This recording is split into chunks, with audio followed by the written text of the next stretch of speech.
民主党总统候选人柯文哲一大早大约8点钟左右，就和他的夫人陈佩琪现身台北市大安区金瓯女中投票。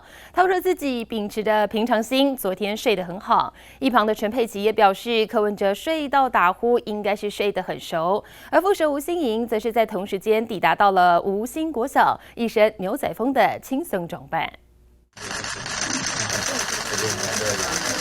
抢头香在一早8点钟左右，柯文哲和夫人陈佩琪2个人盛装出席，来到金瓯女中投票。这个平常心呢，睡得好。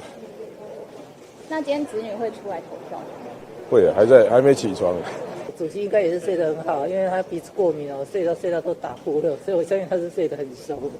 谈到有没有佩戴幸运小物，柯文哲直说自己是西医，没这个习惯。一旁夫人则补充，有帮柯文哲拔掉服装上的一些竞选别针。至于投票之后，柯文哲表示要回家继续读资料。陈佩琪则说，很久没有好好整理家里了，投票完要好好打扫一下。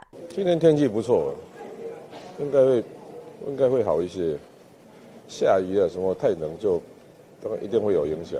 而一大早同一时间，副手吴欣盈也一身美式牛仔风现身吴兴国小，和民众一起排队投票。我知啊，就是也够好听。我会生意，行你。谢谢小家，谢谢辛苦啊。你自己看啊。今天就是因为不用复选，所以就